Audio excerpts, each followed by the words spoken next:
The relentless progression of technology means that the cars we drive have never been safer. And we're not just talking crumple zones and airbags either. Many of the gadgets available, things like stability control and automatic braking systems, can actually help prevent you having an accident in the first place. The thing is, we shouldn't really be relying on our cars to get us out of trouble.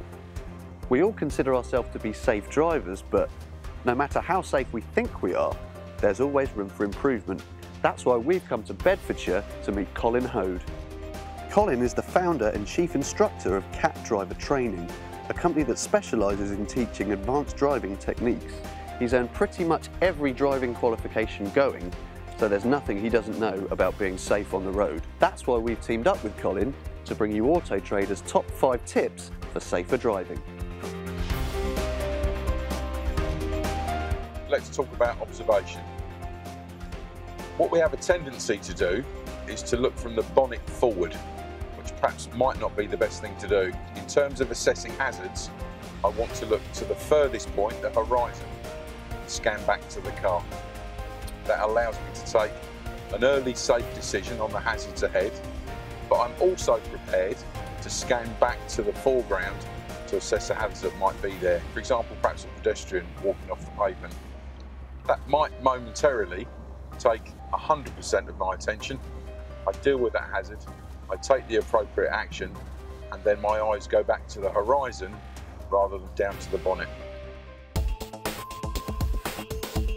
Let's now talk about forward planning.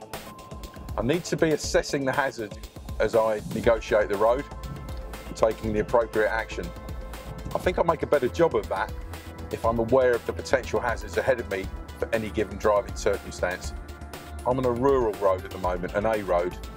I'm aware that there's fields to the left or the right of me, so potentially there my observation will be to consider farm trucks, tractors, slow-moving vehicles, wildlife.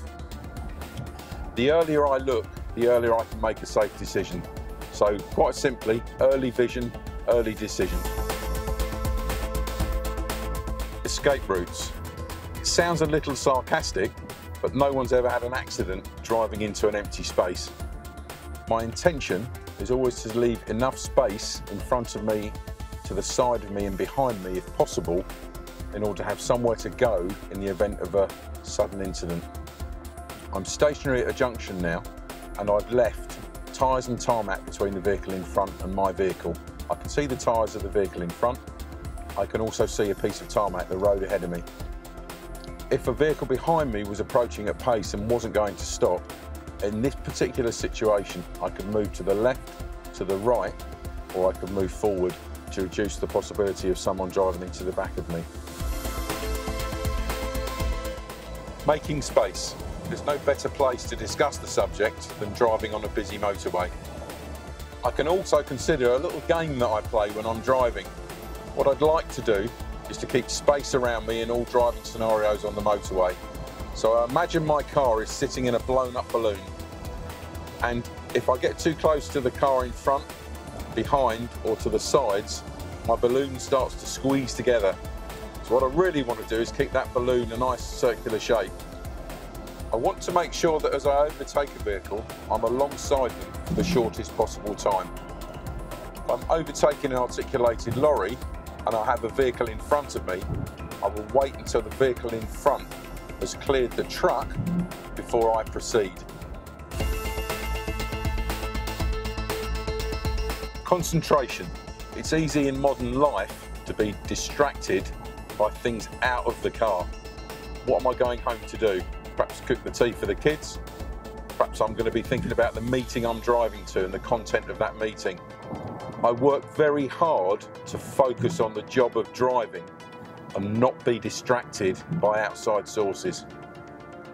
There's lots of information and statistics that accompany driver training, and they can bog you down and be a little boring, but one of them that sticks in my mind is that for every hour we spend driving, on average, we spend only about 8 minutes concentrating on the job of driving. That's quite frightening. So, Auto Trader's top 5 tips are observation, forward planning, escape routes, making space, concentration.